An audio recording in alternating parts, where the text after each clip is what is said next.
Assalamualaikum warahmatullahi wabarakatuh. Selamat datang di video pembelajaran bahasa Indonesia bersama Ibu Santi. Pada video kali ini, Ibu akan membahas tentang bagaimana mudahnya menentukan ide pokok pada sebuah paragraf. Soal ini selalu muncul di setiap jenjang pendidikan seperti di SD, SMP, SMA, perguruan tinggi, bahkan seleksi CPNS juga ada soal tentang ide pokok. Jadi kamu wajib paham bagaimana menentukan ide pokok sebuah paragraf. Sebenarnya menentukan ide pokok itu tidak sesulit yang dibayangkan, asal kamu tahu trik-triknya. Simak penjelasan Ibu ya. Apa yang dimaksud dengan ide pokok? Ide pokok merupakan pernyataan yang menjadi inti pembahasan atau inti sebuah paragraf, atau dengan kata lain, kira-kira dalam satu paragraf itu membahas tentang apa ya? Nah, itulah yang disebut dengan ide pokok. Yang harus kamu ketahui juga, nama lain ide pokok itu ada yang menyebut dengan gagasan utama, pikiran pokok, gagasan pokok, atau pokok pikiran.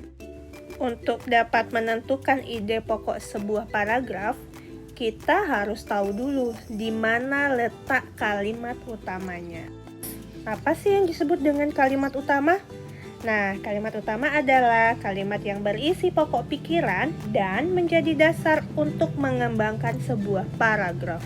Kalimat utama bisa terletak di awal paragraf, disebut dengan paragraf deduktif, di akhir atau di belakang disebut dengan paragraf induktif, dan paragraf campuran yaitu berada di awal dan di akhir paragraf. Mana caranya menemukan kalimat utama di awal paragraf?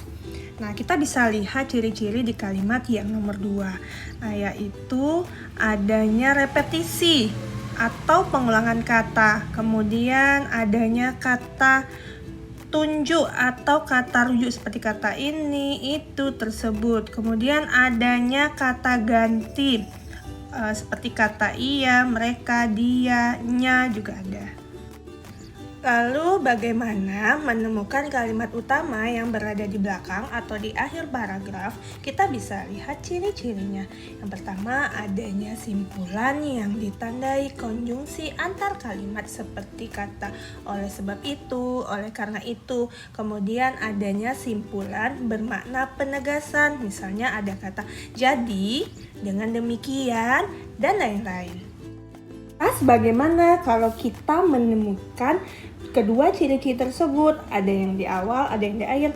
Nah, itulah yang disebut dengan paragraf campuran. Nah, paragraf campuran ini memiliki ciri-ciri sebagai berikut. Yang pertama, kalimat topik atau ide pokok pada awal kalimat diisi dengan pernyataan bersifat umum. Kemudian, pada bagian tengah diisi dengan kalimat penjelas.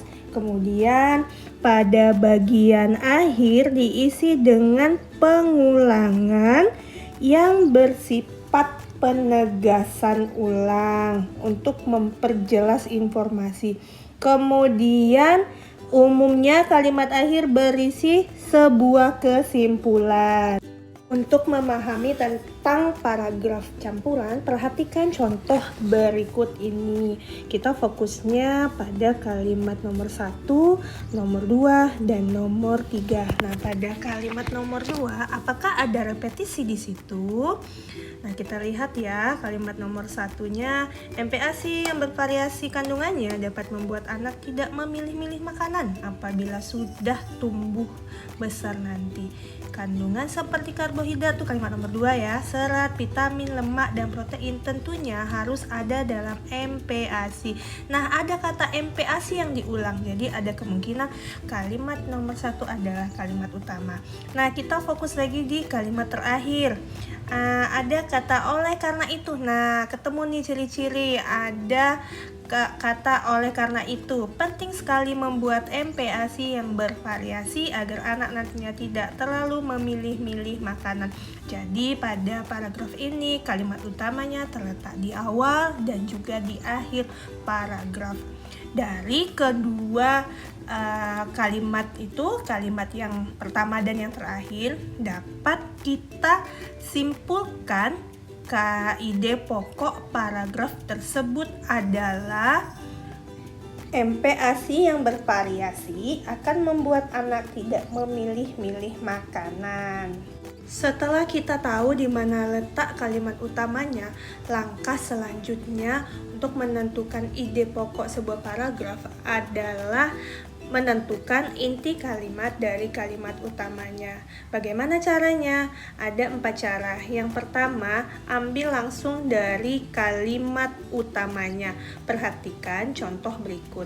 Buah kedondong memiliki berbagai manfaat. Yang di garis bawahi itu adalah kalimat utama. Nah, itu langsung menjadi ide pokok paragraf tersebut. Adapun cara yang kedua yaitu dengan mengurangi kata dalam kalimat utama. Nah, masih pakai contoh teks yang tadi, buah kedondong memiliki berbagai manfaat. Kata buah bisa dihilangkan di sini karena tidak merubah arti. Jadi ide pokok yang bisa kita buat adalah kedondong memiliki berbagai manfaat. Cara yang ketiga yang bisa kita lakukan untuk menentukan inti kalimat dari kalimat utamanya yaitu dengan membalik kata atau menyimpulkan kalimat utama. Nah, dari contoh yang tadi dapat kita buat ide pokok antara lain manfaat buah kedondong atau berbagai manfaat buah kedondong, atau kita ganti dengan kata kegunaan buah kedondong, atau sinonim yang lain khasiat buah kedondong. Cara yang keempat yaitu dengan menyimpulkan isi paragraf. Hal ini terjadi jika kalimat utama pada paragraf tersebut tidak mewakili atau belum mewakili isi paragraf tersebut. Perhatikan contoh berikut ini. Ini adalah hewan berkaki 4. Hewan ini termasuk herbivora atau pemakan tumbuh-tumbuhan. Dagingnya menjadi komoditas pokok di Indonesia. Saat hari Idul Adha, hewan ini sering dijadikan sebagai hewan kurban. Hewan ini adalah sapi. Nah, pada paragraf ini kalimat utamanya berada pada akhir, yaitu hewan ini adalah sapi. Karena sepanjang paragraf ini membahas tentang sapi. Tapi kalau kalimat utamanya ini adalah sapi, kita jadikan ide pokok, itu kurang cocok. Jadi, kita dapat menyimpulkan bahwa satu paragraf itu isinya tentang ciri-ciri sapi. Sekarang kita akan berlatih mengerjakan soal berikut ini. Nah, cara cepat untuk mengerjakan soal ide pokok, kita fokus di 3 kalimat. Kalimat pertama, kedua, dan yang terakhir. Nah, kita baca dulu ya kalimat pertama. Bencana banjir lumpur akibat jebolnya tanggul situ gunung di Tangerang Selatan menimbulkan berbagai macam penyakit. Nah, pada kalimat yang kedua, beberapa penyakit yang akan timbul sesudah bencana adalah diare, tipus, leptosiprosis, dan demam berdarah. Nah, pada kalimat kedua ada pengulangan kata di situ, ada kata penyakit.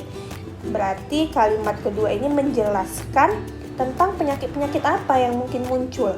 Nah, dapat dipastikan bahwa kalimat utamanya berada pada di awal. Tapi untuk lebih memastikan, kita cek lagi pada paragraf terakhir, apa berupa kesimpulan atau bukan. Nah, kita baca ya kalimat terakhir.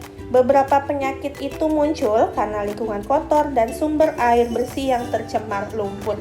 Ternyata kalimat terakhir merupakan lanjutan penjelasan tentang penyakit yang muncul karena adanya bencana banjir.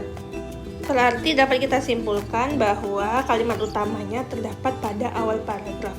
Gagasan utama paragraf ini adalah, nah kita bahas ya, yang A. Masalah kesehatan pada korban harus diperhatikan. Itu tidak cocok ya. Kemudian yang B. Bencana banjir lumpur akibat jebolnya tanggul. Ya, memang banjir akibat jebolnya tanggul, tapi pada kalimat utama bukan itu isi inti paragrafnya. Jadi yang B kita coret ya. Kemudian yang C. bencana banjir, lumpur menimbulkan berbagai penyakit. Nah, ini pilihan ganda yang C yang paling tepat. Sekarang kita bahas soal nomor 2. Kalimat nomor 1. Kesatuan dan kekompakan tim menjadi kunci utama keberhasilan Prancis. Nah, kita fokus di kalimat nomor 2. Kesatuan dan kekompakan itu pula yang membuat Prancis menjuarai Piala Dunia 2018. Nah, ada pengulangan kata kesatuan dan kekompakan pada kalimat nomor 2. Kemudian ada kata Prancis juga di situ. Ya, berarti kalimat kedua merupakan penjelasan dari kalimat pertama. Tapi untuk memastikannya lagi kita lihat kalimat yang terakhir. Pernyataan itu ditegaskan oleh Didier Deschamps, pelatih Prancis saat jumpa pers usai pertandingan. Nah, ini masih menjelaskan kalimat yang pertama. Jadi kalimat utamanya berada pada awal paragraf. Berarti gagasan utama paragraf tersebut adalah, nah kalau yang D, tempat kejuaraan Piala Dunia itu nggak cocok ya, nggak cocok sama kalimat yang pertama. Kemudian yang C, soal jumpa pers usai perlombaan, ini juga nggak cocok dengan kalimat utama. Yang B, kunci utama keberhasilan Prancis. Nah, ini yang paling cocok. Sampai di sini pertemuan kita. Kalau ada salah kata Ibu mohon maaf. See you next time. Assalamualaikum warahmatullahi wabarakatuh.